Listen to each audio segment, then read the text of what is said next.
ان کو بھی کوئی شکوہ نہیں، بھائی نکاح میں بھی یاد نہیں کیا ہمیں بلایا بھی نہیں، ہمارے گھر میں بھی خبر نہیں، ان کو بھی کوئی شکوہ نہیں۔ تو دین آسان ہے، خیر دینکم ایسرہ، تمہارا دین اللہ تعالیٰ نے انتہائی آسان بنایا ہے، عمل کرنے کے لیے کوئی دشواری نہیں، جو عمل نہ کرنا چاہے اس کے لیے دشواری نہیں۔ حدیث کا دوسرا حصہ ہے، اس پر آ جاؤ۔ وَأَفْضَلُ الْعِبَادَةِ الْفِقْهُ، بہترین عبادت، افضل عبادت سمجھ بوجھ کا نام، شعور کا نام، یعنی آدمی یہ سمجھے کہ کس وقت کس عمل کی اہمیت ہے۔ مراتب اعمال، اللہ تعالیٰ نے جو بے شمار اعمال رکھے ہیں ان میں بھی درجے بنائے ہیں، تو یہ شعور ہمارے اندر ہونا چاہیے اس وقت کس عمل کی اہمیت ہے۔ اس لیے تو حدیث شریف میں کہا گیا ہے کہ جس آدمی نے کسی مردہ سنت کو، مری ہوئی سنت کو زندہ کیا تو 100 شہیدوں کے برابر اجر ملتا ہے۔ عام حالات میں ایک سنت تھی، لیکن لوگوں نے اس پر عمل کرنا چھوڑ دیا ہے، لوگ اس کو بھول چکے ہیں۔ ایسے دور میں، ایسے زمانے میں اس سنت پر عمل کرنے کی اہمیت بڑھ جاتی ہے اور 100 شہیدوں کے برابر اجر و ثواب ملتا ہے۔ الایمان بضع وسبعون شعبہ فافضلها قول لا الہ الا اللہ وادناها اماطۃ الاذى عن الطریق والحیاء شعبۃ من الایمان۔ یہ بھی تو ہے، دیکھو اس میں خود تقسیم کی گئی کہ ایمان کا بہت سی شاخیں ہیں، بہت سے شعبے ہیں، حصے ہیں، ان میں سب سے اعلیٰ تو لا الہ الا اللہ کا پڑھنا ہے۔ ادنا، راستے سے تکلیف دہ چیز کو ہٹا دینا ہے۔ معلوم ہوا کہ اعمال میں درجے ہیں، مراتب ہیں۔ یہ شعور آدمی میں پیدا ہونا چاہیے کہ کس وقت کس عمل کی اہمیت بڑھ جاتی ہے۔ پھر اس کے لیے کچھ اصول علماء نے طے کیے ہیں، تو وہ سارے اصول تو بیان کرنے کا وقت بھی نہیں ہے، میں 2-3 کی طرف اشارہ کروں۔ نمبر 1، سب سے پہلے آدمی یہ سوچے، دیکھو یہ جو اصول اور ضابطے میں آپ کو سنا رہا ہوں یہ فرائض اور واجبات کے بعد ہیں۔ جو فرائض ہیں وہ تو ادا کرنے ہی کرنے ہیں، جو واجبات ہیں وہ تو ادا کرنے ہی کرنے ہیں۔ اب اس کے بعد جو نوافل کہلاتے ہیں، ان میں سے کون سا عمل آدمی اختیار کرے، اس پر یہ بات چل رہی ہے۔ تو پہلا اصول یہ ہے کہ جس عمل میں زیادہ نفع ہوتا ہو وہ عمل اختیار کرے۔ پھر نفع اپنی ذات کے لیے اور دوسروں کے لیے، یہ بھی دیکھنا ہے۔ کسی عمل میں اگر نفع دوسروں کے لیے زیادہ ہے تو اس عمل کی اہمیت بڑھ جاتی ہے اس عمل کے مقابلے میں جس کا نفع صرف اپنی ذات تک پہنچتا ہو، جس کا فائدہ صرف اپنے کو ہوتا ہو، اس کے مقابلے میں اس عمل کی شریعت میں زیادہ اہمیت ہے جس کا فائدہ دوسروں کو پہنچتا ہے۔ ترمذی شریف میں ایک واقعہ آتا ہے، حضرت نبی کریم صلی اللہ علیہ وسلم جہاد کے لیے تشریف لے جا رہے ہیں، صحابہ کرام کی جماعت آپ کے ساتھ ہے۔ کسی وادی میں ایک چھوٹا سا چشمہ میٹھے پانی کا بہہ رہا تھا، لوگوں نے، صحابہ نے پانی پیا اور قافلہ آگے چلتا بنا۔ ایک صحابی کو وہ جگہ بڑی پسند آئی، میٹھا پانی ہے، تنہائی کی جگہ ہے، اگر یہاں بیٹھ کر اللہ اللہ کروں تو کتنا مزہ آئے گا، لطف آ جائے گا۔ وہ جگہ بالکل پسند آ گئی ان کو، اور جی چاہا کہ میں یہیں ٹھہر جاؤں اور یہیں اکیلے میں اللہ اللہ کیا کروں گا۔ لیکن وہ تربیت یافتہ تھے، انہوں نے کہا نہیں، میں خود فیصلہ نہیں کروں گا جب تک نبی کریم صلی اللہ علیہ وسلم سے اجازت نہ لے۔ یہی ہوتا ہے بیعت میں بھی، یہی ہوتا ہے ارادت کا مطلب، یہی ہوتا ہے مرید اور پیر کا مطلب، کہ کوئی عمل ہو سکتا ہے آپ کو پسند آ رہا ہو، لیکن جب تک اپنے شیخ سے اجازت نہ لے لیں اس وقت تک نہیں۔ وہ بتائیں گے کہ یہ میرے لیے مناسب ہے کہ نہیں۔ دیکھو صحابی کے دل میں آ رہا کہ میں یہاں ٹھہر جاؤں، چشمہ موجود ہے، تنہائی میں اللہ اللہ کیا کروں گا، کسی سے کوئی لین دین مجھے نہیں رہے گا، پسند آ رہی ہے یہ بات، لیکن انہوں نے سوچا کہ میں اکیلے یہ کام نہیں کروں گا جب تک رسول اللہ صلی اللہ علیہ وسلم سے معلوم نہ کروں۔ چنانچہ انہوں نے معلوم کیا، اللہ نبی یہ جگہ مجھے بہت پسند آ رہی ہے، اگر آپ اجازت دیں تو میں یہاں ٹھہر جاؤں اور یہیں پر اللہ اللہ کروں۔ تو آپ نے فرمایا لا تفعل فإن مقام أحدكم في سبيل الله خير له من صلاته في بيته 70 عاما۔ اس کا موٹا سا مفہوم یہ ہے، نہیں یہ کام مت کرو، یہ کام نہ کرو، تمہارا اللہ کے راستے میں جہاد کے لیے جس عمل کے لیے تم جا رہے ہو اس عمل میں ایک صبح ایک شام، ایک صبح شرکت کر لی یا ایک شام جنگ میں شرکت کر لی، وہ تمہارے اپنے گھر میں اپنے مقام پر 70 سال تک نماز پڑھنے سے بہتر ہے۔ وہ کام مت چھوڑو، چلو جہاد میں چلو، یہاں مت رکو، یہاں رک کر 70 سال تک نماز پڑھتے رہو گے، اس سے بہتر ہے کہ ایک دن تم اللہ کے راستے میں جہاد میں شریک ہو جاؤ۔ کیوں؟ فرق کیا ہے؟ یہاں رہ کر عبادت کرو گے تو وہ تنہا تمہارے فائدے کی چیز ہے، وہاں جاؤ گے تو علاج کلمت اللہ کے لیے لڑو گے، وہ دوسروں کی فائدے کی چیز ہے۔ تو جس میں دوسروں کو فائدہ زیادہ ہوتا ہو وہ عمل بہتر ہے اس عمل کے مقابلے میں جس کا فائدہ صرف اپنی ذات تک آتا ہو۔ اسی اصول کے تحت، اسی ضابطے کی وجہ سے بے شمار احادیث میں طلب علم کو فضیلت دی گئی ہے عبادت پر۔ کتنی حدیثیں پڑھ کے دیکھو ذخیرہ حدیث میں، علم حاصل کرنے کو فضیلت دی گئی ہے نفلی عبادت میں مشغول رہنے پر۔ چنانچہ آپ صلی اللہ علیہ وسلم نے ارشاد فرمایا، فضل العلم احب الی من فضل العبادہ۔ علم کی زیادتی، علم بڑھانے کی کوشش کرنا، مطالعے میں لگے رہنا، پڑھانے میں لگا رہنا، رسول اللہ فرما رہے ہیں یہ میرے نزدیک زیادہ پسندیدہ ہے کثرت عبادت سے، عبادت بڑھانے سے، یہ بہتر ہے۔ کیوں؟ عبادت کرے گا تو اپنی ذات کا فائدہ ہے، علم بڑھائے گا تو عوام الناس کا فائدہ ہے، اس کا علم بڑھے گا، لوگوں کی رہبری زیادہ کرے گا، لوگوں کو حق زیادہ بتائے گا، لوگوں کو مسئلہ مسائل سکھائے گا، اس کی فضیلت زیادہ ہے۔ فضل العالم علی العابد کفضلی علی ادناکم، مشہور روایت ہے، پیغمبر فرما رہے ہیں ایک عالم کی فضیلت تم میں سے کسی عام آدمی پر ایسی ہی ہے جیسے خود محمد صلی اللہ علیہ وسلم کی فضیلت تم میں سے ادنا ہے۔ عالم کو فضیلت ہے کسی عابد پر، فضل العالم علی العابد، عبادت گزار جو نفل پڑھتا رہتا ہے، تلاوت کرتا ہے، ذکر کرتا ہے، اس پر عالم کو فضیلت حاصل۔ اس روایت کو اگر اور واضح کر کے سمجھنا ہو تو ایک دوسری جگہ چلیں گے آپ، ایک اور روایت میں، وہاں بالکل بات کھولی گئی۔ ایک صحابی نے سوال کیا، اے اللہ کے نبی صلی اللہ علیہ وسلم، ہمارے علاقے میں، ہماری بستی میں 2 آدمی ہیں جن کا طرز زندگی بالکل مختلف ہے، الگ الگ ہے۔ ایک تو عابد صاحب ہیں، عبادت کرنے والے ہیں، خوب نمازیں پڑھتے ہیں، روزہ رکھتے ہیں، تسبیحات، تلاوت، رات رات بھر جاگتے ہیں، ایک شخص یہ ہے۔ اور دوسرا وہ شخص ہے جو صرف فرض اور واجب پڑھتا ہے اور اس کے بعد اپنے مطالعے میں، کتاب سیکھنے میں، سکھانے میں، کوئی مسئلہ معلوم کرنا آتا ہے تو اس کو مسئلہ بتانے میں، دین کے نشر و اشاعت میں، اس میں لگتا ہے۔ رات رات بھر نفلیں نہیں پڑھتا، رات رات بھر تلاوت نہیں کرتا، ذکر نہیں کرتا۔ ایک مولانا صاحب ہیں جو ضروری عبادت انجام دے کر مطالعے میں، کتابوں میں لگ جاتا ہے۔ ایک عابد صاحب ہیں جو نفل میں لگے ہی رہتے ہیں، تلاوت، تسبیح، نماز، جو کچھ ان کو کرنا رات رات بھر کرتے رہتے ہیں۔ ایہما افضل یا رسول اللہ، اے اللہ کے نبی ان دونوں میں بہتر کون ہے؟ کتنی صاف سوال ہے شکل سامنے رکھ کر۔ تو نبی صلی اللہ علیہ وسلم یوں بھی فرما سکتے تھے کہ یہ مولانا صاحب بہتر ہیں، یہ عبادت کرنے والے بہتر ہیں، لیکن بات کو دور سے گھمایا اور فرمایا فضل ھذا العالم علی ھذا العابد، اس عالم کی فضیلت جس کے بارے میں تم یہ کہہ رہے ہو کہ صرف ضروری عبادت کرتا ہے، پھر مطالعے میں لگتا ہے، کتابوں میں لگتا ہے، اس عالم کی فضیلت اس خاص عابد پر جس کی تم یوں تعریف کر رہے ہو کہ ایسے ایسی عبادت کرتا ہے، اس عالم کی فضیلت اس عابد پر ایسی ہی ہے جیسے خود محمد رسول اللہ کی فضیلت تم میں سے ادنا پر۔ وجہ فرق وہی ہے، یہ عابد صاحب صرف اپنے لیے کمائی کر رہا ہے اور وہ مولانا صاحب دوسروں کے لیے کر رہا ہے۔ تو جس عبادت کا فائدہ دوسروں کو پہنچے وہ زیادہ افضل ہے بمقابلے اس عبادت کے جس کا فائدہ صرف اپنے کو پہنچے۔ خیرکم من تعلم القرآن وعلمہ، جب ہی فرمایا گیا تم میں بہترین آدمی وہ ہے جو قرآن سیکھتا ہے، سکھاتا ہے۔ ان اللہ وملائکتہ واہل السماوات والارض، اللہ خود بھی، اس کے فرشتے بھی، آسمانی تمام مخلوقات، زمین کی تمام مخلوقات، حتی النملۃ فی جحرہا، یہاں تک کہ چونٹی اپنے سوراخ میں، مچھلی سمندر کی تہ میں، یہ ساری مخلوقات ایک عالم دین کے لیے استغفار کرتی ہے۔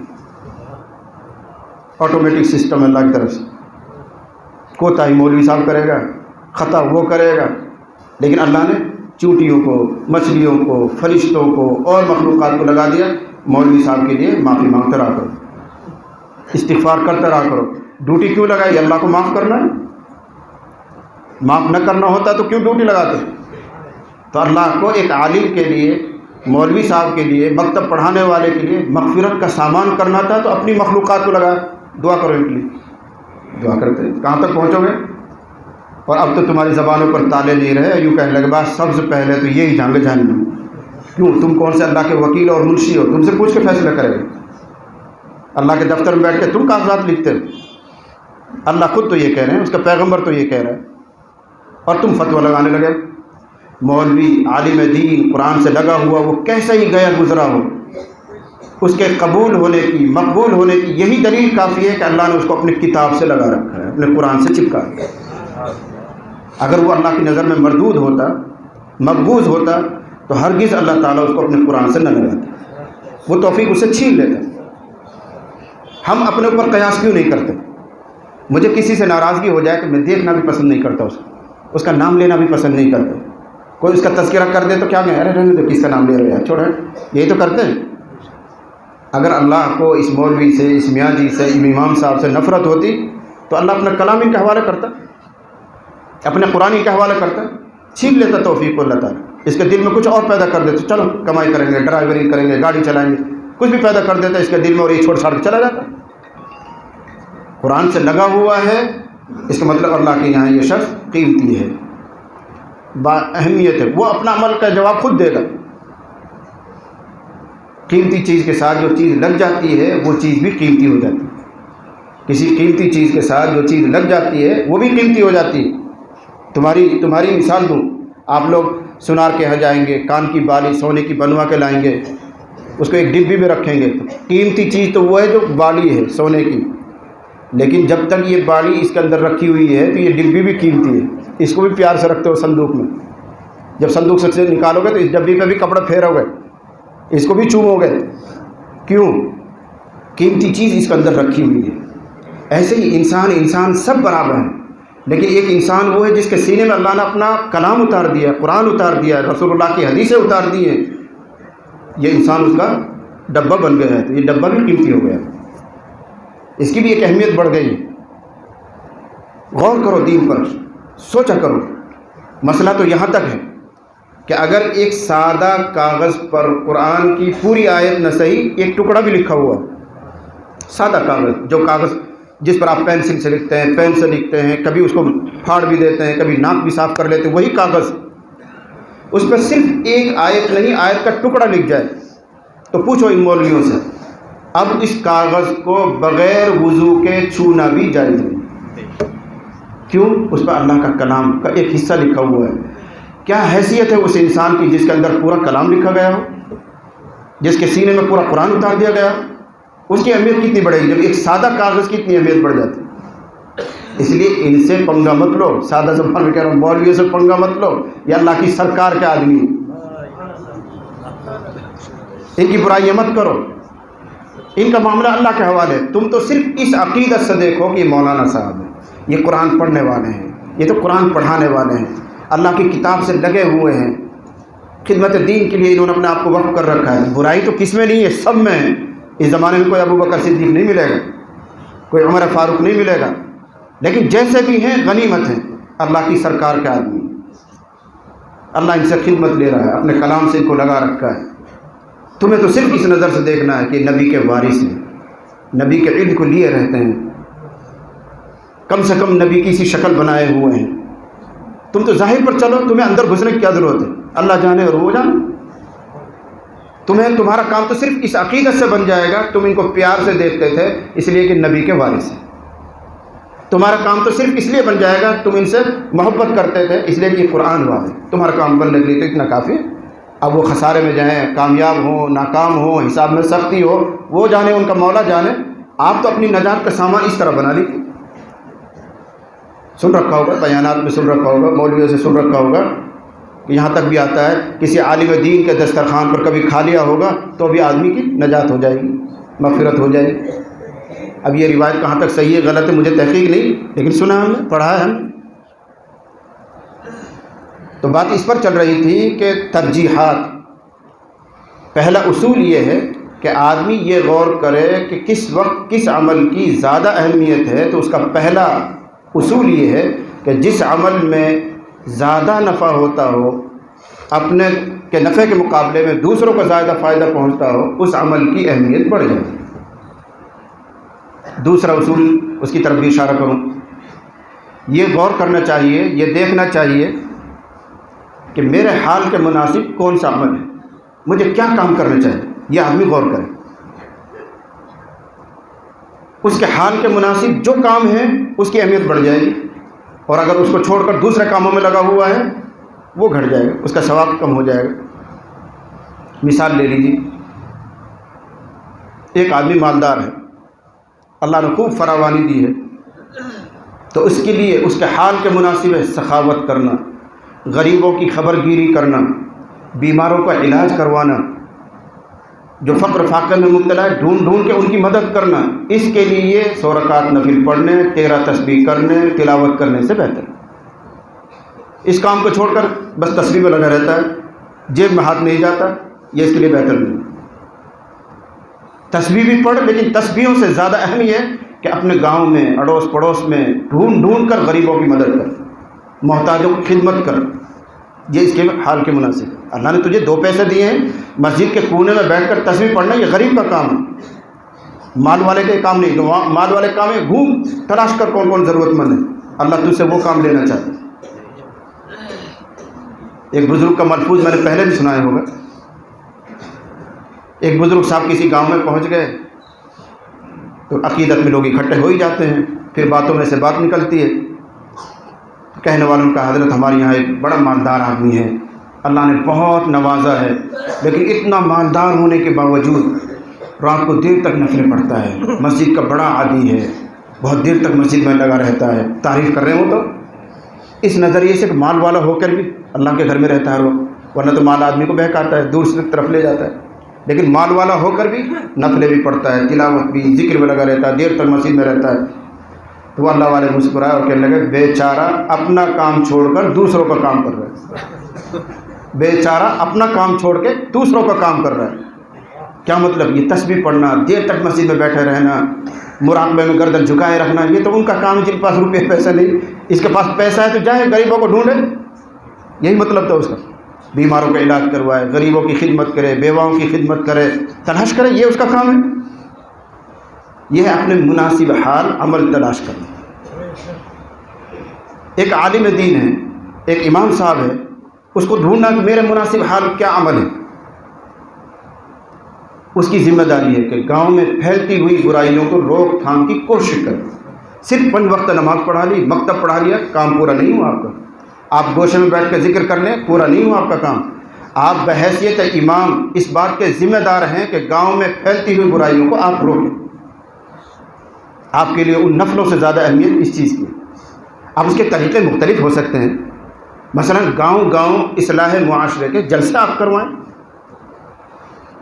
بڑے بڑے علماء کو اپنے گاؤں میں بلائیں، بلاتے تو مکتب کے پروگرام میں بلائیں گے، مدرسے کے پروگرام میں بلائیں گے، اس میں کھل کے بات بھی نہیں کی جا سکتی، اس میں اگر بات کرنی ہے تو علم کے عنوان پہ کریں گے، مدرسے کے عنوان پہ کریں گے، ماحول ایسا ہوتا ہے۔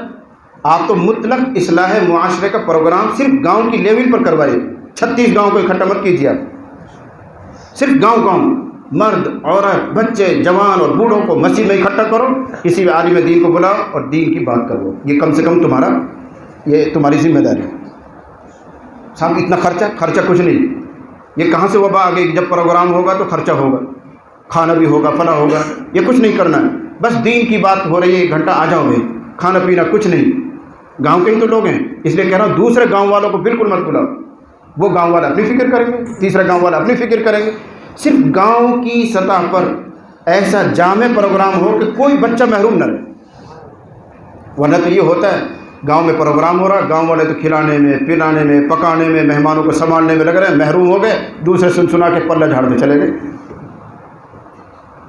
کوئی چندہ نہیں کرنا، کوئی کھلانے ولانے کا نظام نہیں۔ مسجد کا امام صاحب صرف اتنا کام کرے، گاؤں والوں کی خوشامد کرے، ہمارے مولانا آ رہے ہیں، ہمارے حضرت آ رہے ہیں، کھانے پینے کوئی نظام نہیں، صرف گاؤں کے لوگ اکٹھا ہو جائیں، مرد بھی عورت بھی بچے بھی، 1 گھنٹہ دین کی بات ہوگی، اور مولانا کے کان میں پہلے سے ڈال دے کہ ہمارے گاؤں میں یہ برائیاں ہیں، تو ان پر وہ بات کرے گا، جاؤ بھائی دعا ہوگی ختم، اپنے گھر کھا لو جانا۔ تم سے ہو سکے تو آنے والے مولانا کو حلال کھلا دینا، حرام مت کھلانا، بہت کھلی ہوئی بات کہہ رہا ہوں، تم سے ہو سکے تو آنے والے مولانا کو حلال کھلا دینا، حرام مت کھلانا، نہ ہو بس کی تو کوئی بات نہیں، مولانا اپنے گھر جا کے کھا لیں گے۔ ایسے تو مولانا کہاں ملیں گے صاحب؟ میں مل جاؤں گا، دوسرے کی گارنٹی میں کیا لوں، میں اپنے کہہ رہا ہوں میں آ جاؤں گا، آپ مجھے کرایہ بھی مت دینا، آپ مجھے کھانا بھی مت کھلانا، اتنا کام کر لو کہ گاؤں میں لوگوں کو اکٹھا کرو اور اسلام معاشرے کی بات کرو، اتنا کام کرو۔ ہم اپنا آپ کو پیش کرتے ہیں، ہم دوسروں کی کیا ذمہ داری نہیں، لیکن امید ہے نا امید نہیں ہے، ایسے بھی علماء بڑی تعداد میں آپ کو ملیں گے جو یہ قربانی آپ کو دیں گے، آپ سے کرایہ بھی نہیں لیں گے، گاڑی کا خرچہ بھی آپ سے نہیں لیں گے، کھانا بھی آپ کے ذمہ نہیں ہے، بس دین کی بات کرواؤ، وقت پر ان کو واپس کر دو تاکہ وہ اپنا پڑھانا بھی کر لیں، ایک ذمہ داری بھی ادا کریں۔ لیکن ہونا یہ چاہیے کہ گاؤں کا ایک ایک فرد اکٹھا ہو جائے، محروم نہ رہے کوئی، تو تمہاری ذمہ داری کسی درجے میں پوری ہو جائے گی، ورنہ ایسا لگ رہا ہے جیسے گاؤں دیہاتوں میں بے دینی کی آگ لگی پڑی، نہ جانے کن کی دعاؤں سے تھما ہوا آسمان اور زمین رکی ہوئی ہے، رسول اللہ کے آنسوؤں کی برکت سے لاج ہے، ورنہ حالات تو ایسے ہیں کہ زلزلہ آ جائے، آسمان زمین پر آ جائے، حالات تو اتنے سخت خراب ہو گئے، تو ہاتھ پہ ہاتھ رکھ کے بیٹھنے سے کام نہیں چلے گا۔ اب آپ کے امام صاحب کی ذمہ داری ہے کہ مکتب بھی پڑھائے، 5 وقت نماز بھی پڑھائے، گاؤں میں پھیلتی ہوئی برائیوں کو روکے، نشہ خوری عام ہو گئی، جوا سٹہ عام ہو گیا، نماز کے قریب لوگ نہیں آ رہے ہیں، ماں باپ پریشان ہیں اپنی اولادوں سے، اس کو کون سنبھالے گا؟ آپ نائب رسول ہیں، وارث پیغمبر ہیں، آپ کی ذمہ داری نہیں تو اور کس کی ہے؟ لولا ينهاهم الربانيون والاحبار عن قولهم الاثم واكلهم السحت، یہ علماء اور اللہ والے تو ان کو روکیں گے؟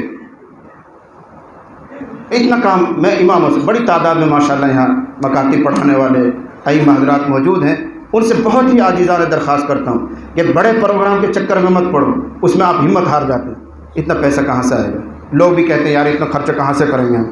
کوئی خرچہ نہیں، ایک پیسے کا خرچہ نہیں، بس آپ تو اتنا کرو، گھر گھر جاؤ، ہر جوان کو، بوڑھے کو، بچے کو، سب کو اکٹھا کرو اور مولانا سے ٹائم لو، دین کی بات کرو، بس تاکہ ہمیں بھی ایسا لگے کہ کچھ بوجھ ہمارا اتر گیا۔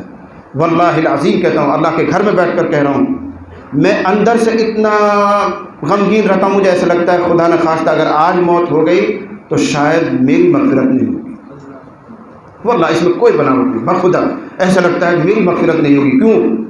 اللہ یوں کہیں گے اتنے بڑے مدرسے میں پڑھاتا تھا، تیرے اطراف میں برائیاں پھیل رہی تھی، کبھی جا کے 2 بات نہیں کی تو نے، اس لیے یہ ذمہ داری آپ پر ڈال رہا ہے۔ میں اگر خود چلا جاؤں تو 2 آدمی اکٹھے نہیں ہوں گے، آپ وہاں کے مقیم ہیں، آپ وہاں ٹھہرے ہوئے ہیں، آپ ان کی خوشامد کر کے بس اتنا کام کیجئے کہ ان کو جمع کر لیجئے، مجھے بلا لیجئے، میں آپ سے دین کی بات کر دوں، اتنا آپ میرا تعاون کر دیجیے، تو میں ان گاؤں گاؤں میں پہنچ جاؤں گا، سب جگہ کہہ دوں گا۔ لیکن میں اکیلے چلے جاؤں، جن نوجوانوں سے ہمیں شکوا ہوا تو کوئی نہیں آئے گا، چند بوڑھے اکٹھے ہو جائیں گے، تبلیغی لوگ اکٹھے ہو جائیں گے، لیکن جو ہم فائدہ سوچنا چاہ رہے ہیں، شرابی ہیں، زانی ہیں، جواری ہیں، سٹاری، یہ تو آپ ہی اکٹھا کریں گے، تو اس کے لیے آپ کو کوئی خرچہ نہیں کرنا، بس اکٹھا کر لو، ہمیں اطلاع کرو، پہنچ جائیں گے، کوئی خرچہ آپ کی ذمہ نہیں، ایک پیسہ نہیں، ڈیزل کا پیسہ آپ سے نہیں ہے، ہم اپنا لگائیں گے، اپنا وقت دیں گے، لیکن ہماری یہ ذمہ داری آپ پوری کروا دیں، ورنہ تو رات دن مجھے یہی فکر لگی رہتی ہے کیا ہوگا کیا ہوگا، اللہ تعالیٰ کو ہم جواب دے پائیں گے؟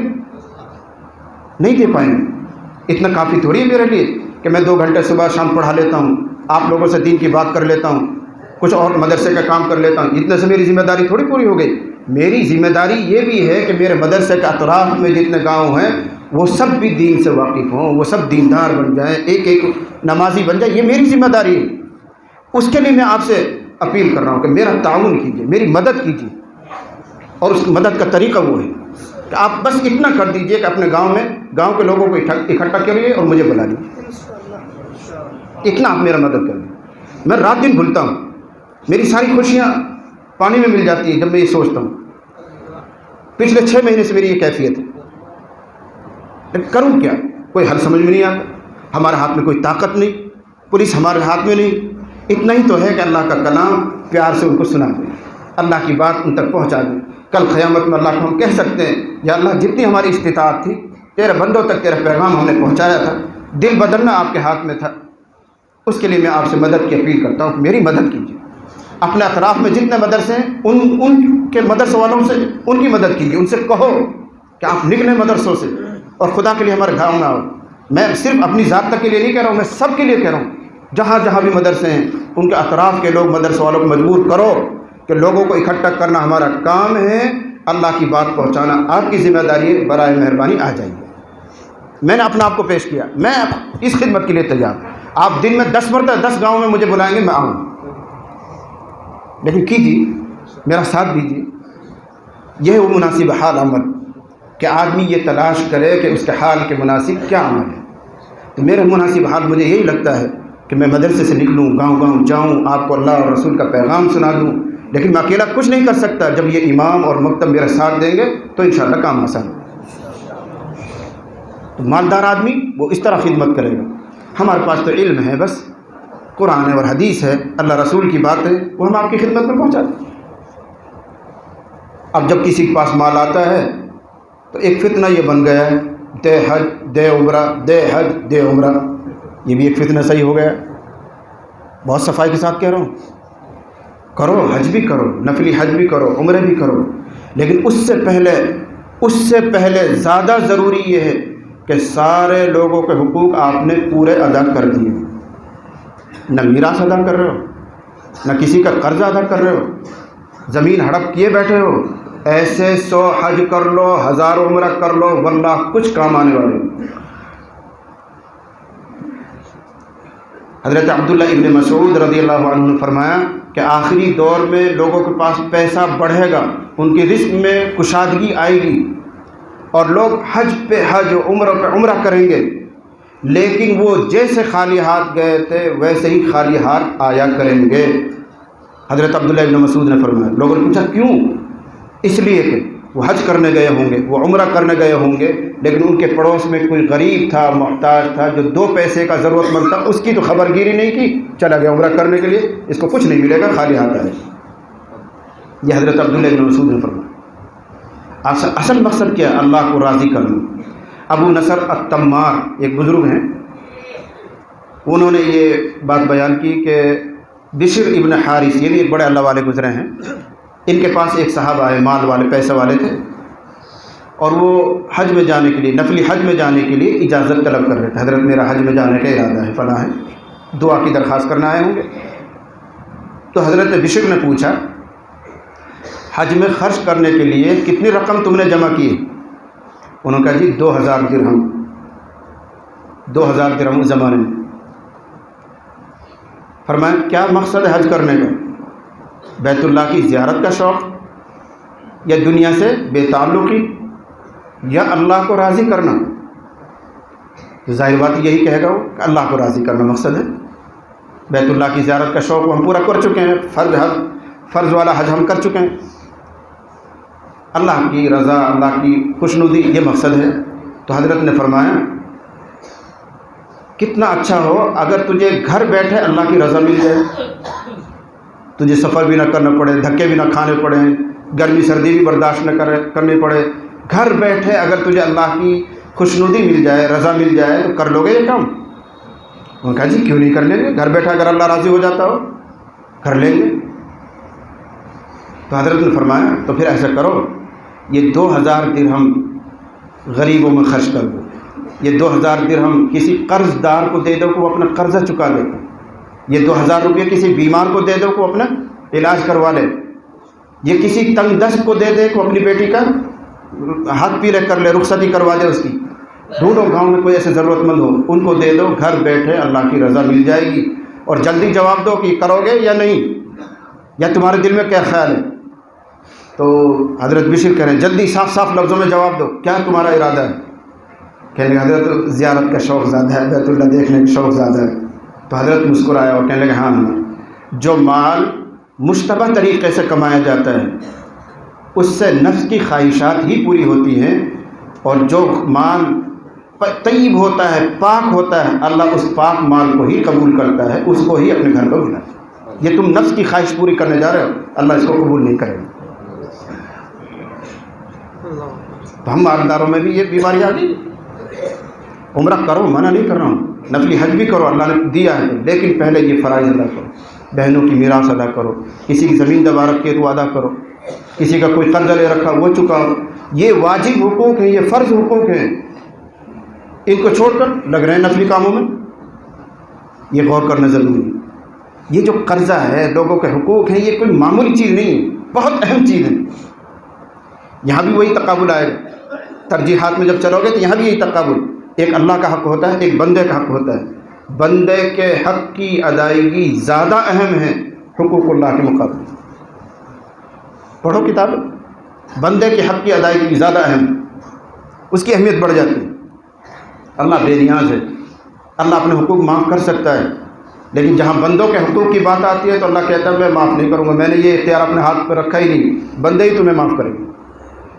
بات پھنس جاتی ہے، گاڑی پھنس جاتی ہے، معمولی بات نہیں ہے۔ رسول اللہ صلی اللہ علیہ وسلم جہاد میں تشریف لے گئے اور جہاد کی فضیلت بیان کرتے ہوئے آپ نے ارشاد فرمایا القتل فی سبیل اللہ یکفر کل خطیئۃ، اے لوگو اللہ کے راستے میں شہید ہو جانا ہر گناہ کا کفارہ ہو جاتا ہے، ہر گناہ مٹ جاتا ہے۔ جوش میں اپنی تقریر کی، حضرت جبرائیل آ گئے، کہنے لگے کیا کہہ رہے ہیں آپ؟ الا الدین، الا الدین، اے اللہ نبی بات دہراؤ۔ تو حضور نے بات دہرائی، کیا فرمایا؟ یکفر القتل فی سبیل اللہ یکفر کل خطیئۃ، اللہ کے راستے میں قتل ہو جانا، شہید ہو جانا ہر گناہ کا کفارہ ہے، مگر بھائیوں قرضہ معاف نہیں ہوتا۔ جبرائیل نے آ کر ابھی بتایا قرضہ معاف نہیں ہوتا۔ حج پہ حج کرو، عمرے پہ عمرہ کرو، جہاد میں جاؤ، شہید ہو جاؤ، ہر گناہ مٹ سکتا ہے، لیکن لوگوں کے حق معاف نہیں ہوں گے۔ جو قرضہ لے رکھا وہ دو، یہ معاف نہیں ہوگا۔ جبرائیل نے بھی بتایا کہ یہ ترجیح، یہ ڈھونڈے آدمی کہ کون سا عمل کرنا چاہیے، کون سا نہیں کرنا۔ بات لمبی ہو رہی ہے، میں بات کو سمیٹوں۔ میں نے آیت پڑھی تھی وجاہدوا فی اللہ حق جہادی، اب اس پہ بھی مجھے کچھ کہنا چاہیے تھا لیکن وقت پورا ہو رہا ہے۔ اللہ کے دین کے لیے ایسی سعی اور کوشش کرو جیسا اس کا حق بنتا ہے، قدم اٹھاؤ، چلو، کوشش کرو۔ اللہ نے تمہیں منتخب کیا، ہوا اجتباکم، اللہ نے تمہیں چنا ہے اپنے دین کے لیے، آخری امت تمہیں بنایا ہے۔ کتنی ساری فضیلت ہیں، کنتم خیر امت، تم بہترین امت ہو، ساری امتوں سے افضل ہو۔ یہی ایک انعام، کتنا بڑا انعام تھا کہ اللہ تعالیٰ نے ہمیں اور آپ کو ہمارے مانگے بغیر اس امت میں پیدا کیا۔ ہوا اجتباکم وما جعل علیکم فی الدین من حرج، یہی اصل عنوان تھا۔ اور اللہ نے تمہارے دین میں تم پر کوئی دشواری، تنگی، کلفت نہیں رکھی ہے، تمہارا دین سراپر رحمت ہے، آسان ہے، عمل کرنے والوں کے لیے کوئی دشواری نہیں، جو عمل کرنا چاہیں بڑا آسان ہے۔